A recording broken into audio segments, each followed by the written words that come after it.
ইরানের গোয়েন্দা সংস্থার যে ইউনিট ইসরায়েল বিরোধী কর্মকাণ্ড পরিচালনা করে তার প্রধান মুসাদের এজেন্ট বলে বিস্ফোরক মন্তব্য করেছেন দেশটির সাবেক প্রেসিডেন্ট মাহমুদ আহমদিনেজাদ। তিনি বলেন, ইরানের গোয়েন্দা সংস্থার যে ইউনিট মুসাদের এজেন্ট শনাক্ত করার জন্য বিশেষভাবে নিযুক্ত, সেই ইউনিটের প্রধান 2021 সালেই নিজেকে ডাবল এজেন্ট হিসেবে প্রকাশ করেছিলেন। তিনি আরও 20 জন মুসাদ এজেন্ট পরিচালনা করতেন।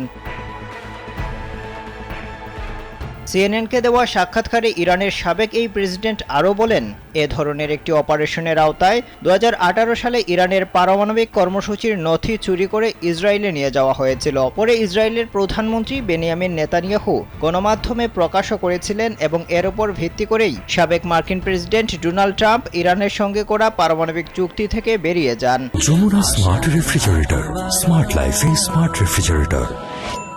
আহমদিনেজাদের দাবি, এই ডাবল এজেন্টরা কয়েক বছর ধরে ইরানের পক্ষ থেকে গোয়েন্দা তথ্য ফাঁস করছে। তেহরানের সামরিক ও গোয়েন্দা সংস্থার ধারাবাহিক ব্যর্থতার অন্যতম কারণ এটি। অভিযুক্ত এসব মোসাদ এজেন্টরা তাদের অপারেশন শেষ করে বর্তমানে ইসরায়েলে বসবাস করছে।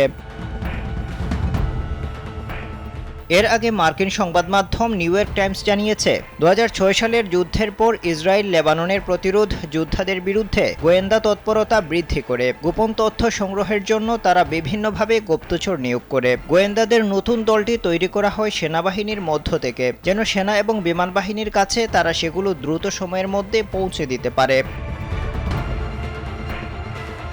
পাশাপাশি ইসরায়েলি সিগন্যাল গোয়েন্দা এজেন্সি ইউনিট অনেক অত্যাধুনিক সাইবার টুলস তৈরি করেছে, যেগুলো দিয়ে খুব সহজেই ইরানপন্থী বিভিন্ন গোষ্ঠীর ব্যবহৃত মোবাইল ফোন সহ অন্যান্য ডিভাইসে আড়ি পাতা যায়। সম্প্রতি ফিলিস্তিনের প্রতিরোধ যোদ্ধাদের প্রধান ইসমাইল হানিয়া, লেবাননের সশস্ত্র গোষ্ঠীর প্রধান হাসান নাসরুল্লাহ সহ ইরানপন্থী বেশ কয়েকজন শীর্ষ নেতাকে হত্যা করেছে ইসরায়েল। সর্বশেষ হাসান নাসরুল্লাহের অবস্থান লক্ষ্য করে বিমান হামলার কয়েক ঘণ্টা আগে ইসরায়েলকে হিজবুল্লাহ প্রধানের অবস্থান সম্পর্কে গোপন তথ্য জানিয়ে দেয় এক ইরানি গুপ্তচর। এরপরই তাকে লক্ষ্য করে বিমান হামলা চালানো হয়। আফদাল হুসাইন, কালবেলা।